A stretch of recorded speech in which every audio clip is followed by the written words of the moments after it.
As many of you longtime friends and viewers may know, I am quite fond of the Honda Odyssey, and in particular, the third generation Odyssey. Not only because it is an excellent van, but we actually had one in our family. My mom had a 2005, and that was the car I learned how to drive on, learned how to work on, and made many memories with, just like a bunch of you, I'm sure. So today, I really know we're looking at regular traffic, but maybe not just for my own enjoyment, but maybe yours as well. I decided let's take a look and go down memory lane and look at the third generation Honda Odyssey.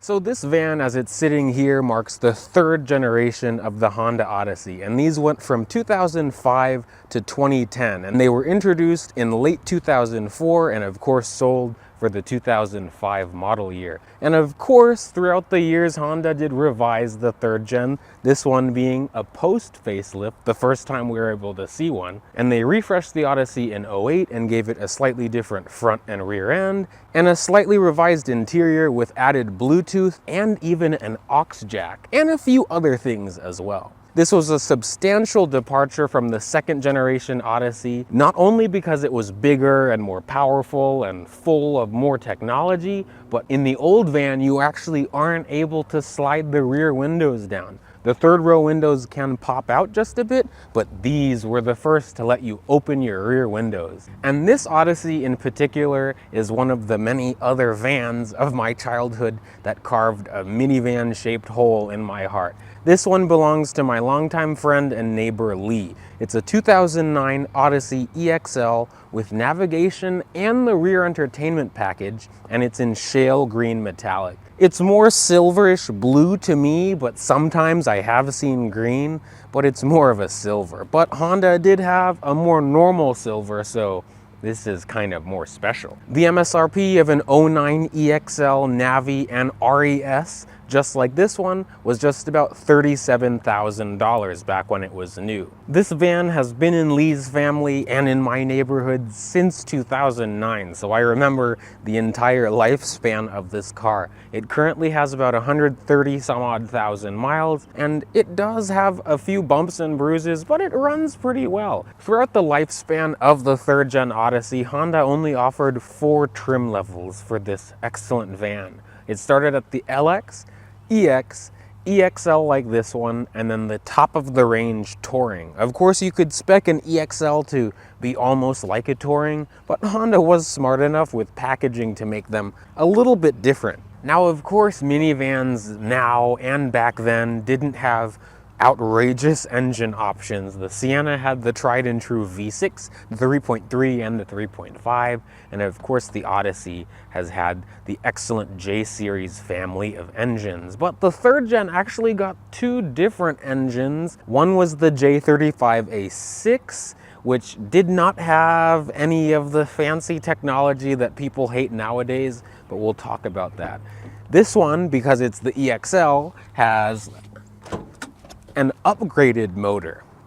Upgraded. Now, both of the engines remain the same size at 3.5 liters, but with the EXL and the Touring, you get the addition of VCM, which is variable cylinder management, which has caused quite a debacle for a lot of these later J-Series engines. There is a tune that you can get rid of it because it can lead to issues of these burning oil. But anyways, this is the J35A7, a 3.5 liter single overhead cam V6. Of course it has VTEC, and it sounds very good, even in all of its van glory. And in this application, it makes 244 horsepower and 240 pound-feet of torque. Very linear power figures, and it gets it to 60 miles an hour in a little bit over 8 seconds. This engine is paired to a 5-speed automatic and only front-wheel drive. You could not get an Odyssey with all-wheel drive. That was something that the Sienna and also some years of the Grand Caravan in Town & Country, that's something that they had on edge over the Odyssey. But in terms of MPGs, these aren't that bad. Honda rated these at 16 in the city, 23 on the highway, and a combined rating of 18. Of course, the J Series is a pretty good engine. It's really reliable. Many of these have seen well over 200,000 miles, but you have to make sure, especially at this mileage and for vans of this age, to make sure that you get your timing belt replaced, because this is an interference engine. So if the belt goes, the engine can potentially go bad, and then you'll need a new engine. So definitely make sure to get that timing belt done. And see, right now I'm pretty sure it looks silver, at least in the camera. But the 3rd Gen Odyssey is actually a pretty big van, and it does look like it. It's about an inch longer than the competing Sienna at the time, at 202 inches long. In the world of the 3rd Gen though, because this one is the post facelift, the LX got a steel wheel with the hubcap,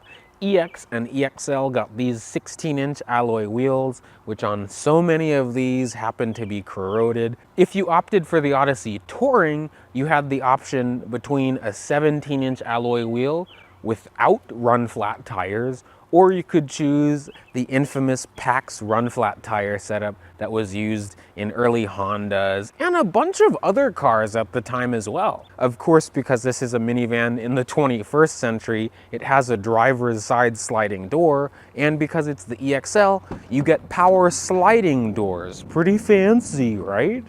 This was really cool when I was a kid. Of course, you can also open and close the doors with the key fob as well.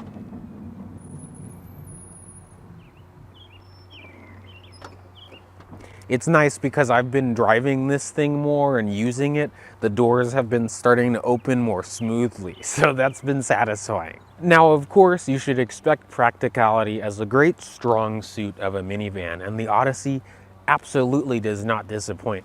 First of all, you get many ways to open the trunk of your van. You can either open the manual release on the tailgate itself, you can push and hold the button inside your van, or you can push and hold the button on your key fob.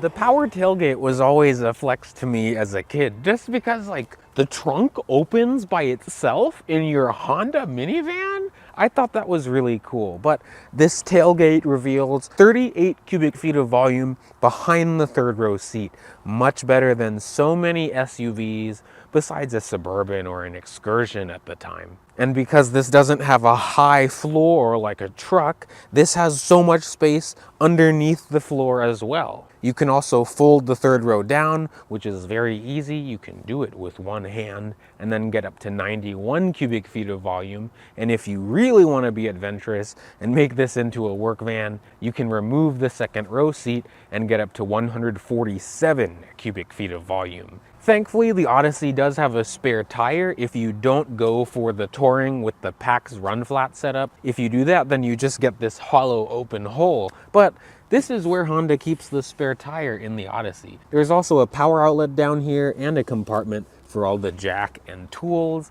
And even though this thing isn't a Pilot or a Suburban, it still is able to tow. Honda rates the Odyssey to tow 3,500 pounds. Now, of course, you have the power sliding doors, hello camera bag, but of course Honda makes it pretty easy for you to get in and out of the Odyssey. All you have is just one lever which folds and slides the seat, and then you can easily get into the back of this. I've always thought the 3rd row of these to be extremely accommodating. I mean, of course I was a kid, but it still was pretty big back then. If I slide this all the way back in its tracks and then recline it, I'm 5'9" and I am actually very comfortable. I have about 2 inches of legroom. This seat is all the way back in its tracks. Headroom is great. If I was maybe a little bit taller, my hair would just rub up against this little hump here. 3 people could fit back here. 3 of me could fit back here. This van is actually an 8-passenger configuration. This even also reclines 60-40 split, so this side can recline, and then I can recline. And it reclines quite a bit, so you can actually lounge in the back of this if you want. You can flip these seats and then you can have like a lounge like this. There's also plenty of cup holders. There's one on my side and then there's 2 on the passenger side. and cubbies, one on each side, but the one on the left side has some audio controls, and then it also has a power outlet in the back here as well. Of course, the second row in vans is always way easier to get into than the third row. First, something that I noticed since I was a little kid, you got this in the Sienna and also the Quest and also the Chrysler vans at the time. There would be a button on the B-pillar that would let you close the door. The Odyssey never got that until the 4th gen. In this one, you have to actually reach and click the handle and make it slide to close.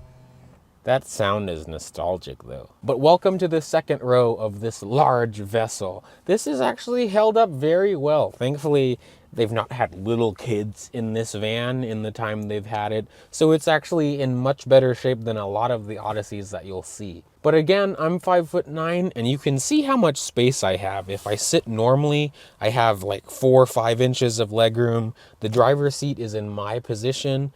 It's really comfortable. The second row seats are very soft, very supportive, very cushy, and you have armrests on both sides. Like, this used to be the spot that I would sit in my mom's van, and because you have the climate controls right here, 3-zone climate control, and you also have the rear entertainment system, which again was optional on the EXL and standard on the Touring. It has a pretty reasonably sized display, and you can play DVDs and also plug in a console in this. I plugged in my PS2 in my mom's old van. There's also a nifty remote control that can hide up in here, and you can also take it out and hold it as well. But things look and feel pretty nice. Of course, it's nothing luxurious. In the Touring, you got chrome door handles in the back, which was very fancy. But thankfully in this EXL, you do get peasant blockers, which is nice, so you don't have to look outside at the people. Because remember, you have a power tailgate in your mom's van. This middle seat was standard on the LX through EXL, but the Touring got an actual center console for the second row. I almost forgot, the Odyssey gets this really huge compartment underneath where you can hide. In my case, I can put my camera bags down there. You can lock it. In the Touring, it's actually a Lazy Susan that can rotate, but it's very nice where they put that. In some vans, this is actually where they put the spare tire. Now we are almost to the point where we can drive this VTEC bus once again. But welcome to the interior of the 3rd generation Odyssey. Many memories in this front seat. It's very refreshing to be in an older van compared to these new vans with all this technology. It's just much more simple, and it's very people oriented and not computer oriented like today. That's enough of my ranting, but one thing that's also nice is the set of keys. This is the set of keys for the Odyssey. This is, of course, the key for it, and this is the key fob that you could find on the Odyssey. You have the lock, unlock, both the power sliding door buttons, power tailgate release, panic, and I mean, that's it. But since we're in control of the van right now, I can put the key in the ignition and we can listen to that J35A7 and this sequence of nostalgic noises.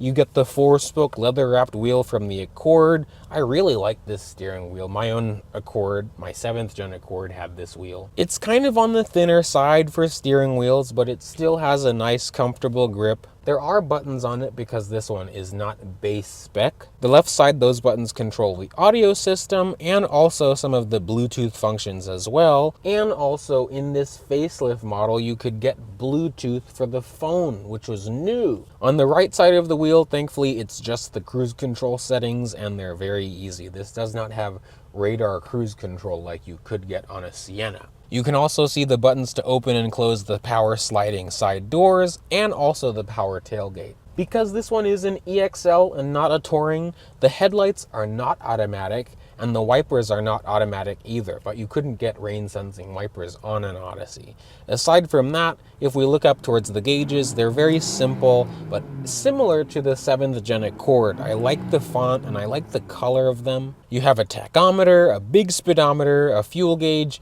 and a coolant temperature gauge. Not that much. There is a bit of an information screen where you can see the outside temperature and things like that, but if you want the trip computer, that's in the head unit itself. Now, looking at the head unit, unfortunately, because this isn't my van, I don't know the radio code. I helped Lee change the battery in this, but I don't know the code for the head unit or the radio. But just trust me, because my mom's van had this head unit. It's very responsive. It has GPS built in.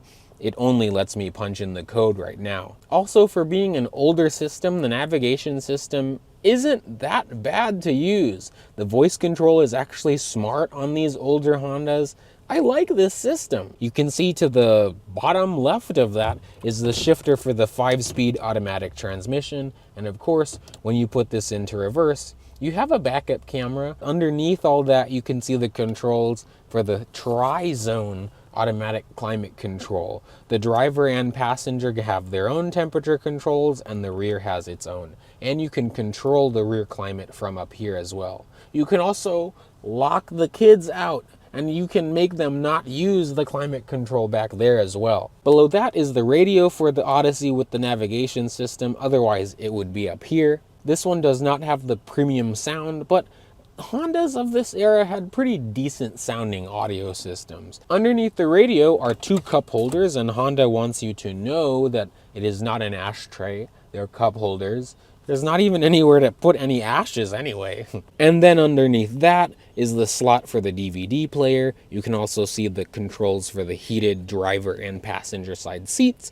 And also between those, there's a power outlet and that new aux jack. One thing about a van that you need to have is comfortable seats, and thankfully Honda, even back in the day, did not disappoint with comfortable seats. These are very comfortable, and for a van, they're honestly pretty supportive. You're not going to be doing any corner carving with this thing, but they hold you pretty well, and all types of people too. The bottom of the seat is pretty supportive, nice and wide for people of all sizes. And also the back. I have plenty of shoulder support, and I like where the headrest sits as well. You can see there's armrests for the driver and passenger as well. The driver's seat is 8-way power adjustable with manual lumbar, but the passenger seat is only 4-way power with no adjustable lumbar. If we look up top, this has an auto-dimming rear view mirror, and you can see because this is an EXL, Honda added garage home link. There's also, I forgot the name of it. I always forget the name of it, but this mirror, you can look at what your children are doing and say, I'm turning this thing around right now, right now. So this has turned into a bit of an evening drive with the Odyssey, but that's no problem. It's still chill. I have really enjoyed driving these vans, just forever, since my mom had hers, and then all the ones that I've experienced when I worked at Honda. These are just so great. We can see how the power is and see why I like these vans so much, because we are going to pull out onto this quick road. Bonk.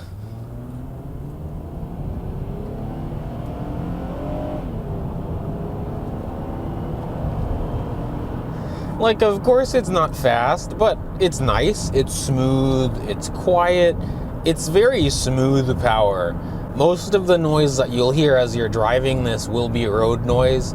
In particular this one, because this has Michelins on it, and Michelins, when they age, can get kind of old, but road noise has just always been a Honda thing. When you're driving the Odyssey normally, because we're kind of stuck doing that right now, it's very pleasant to drive. It honestly doesn't feel that huge. The steering is nice and responsive, but not like too quick and annoyingly snappy like some new cars to try to make them feel smaller than they are.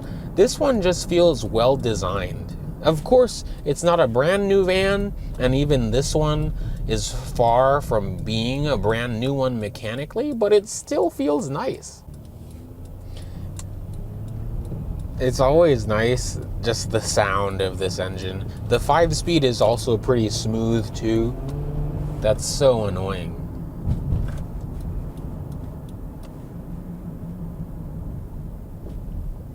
We have yet another chance to try out the acceleration of this van. You ready?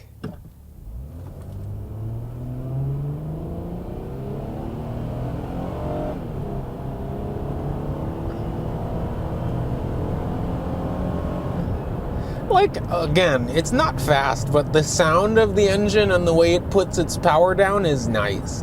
If you put an intake on this, if you're a speedy dad that drives this thing, you'll have fun with it. I had fun driving my mom's van because I put an intake on it.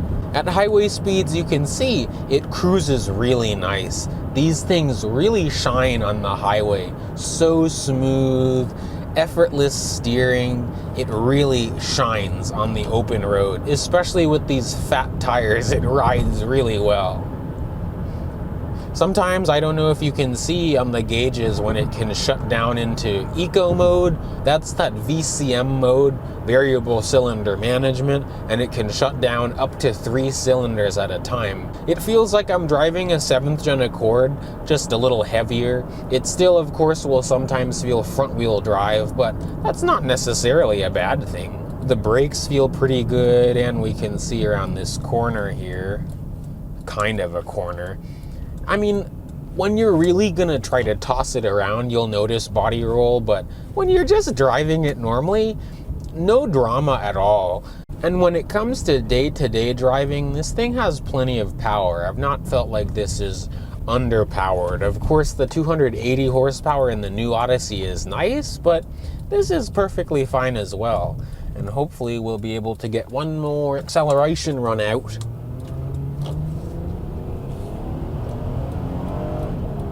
You can hear VTEC, and then you can hustle the van. Good brakes, responsive steering. It's really like an Accord.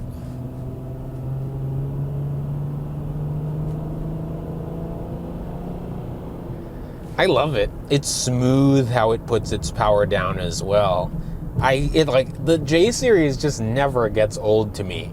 I don't even know if you can see me still, but it's just, this is a good, fun to drive van.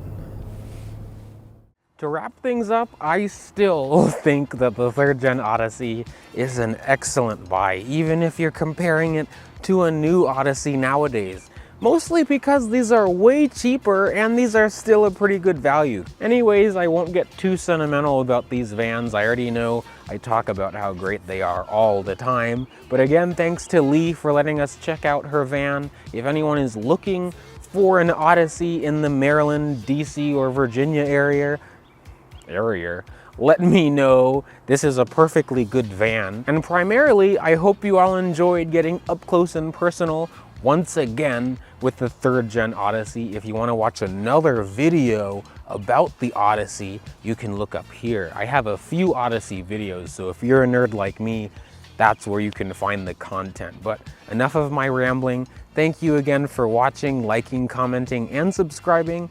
I'll see you guys in the next video. Bye, peeps.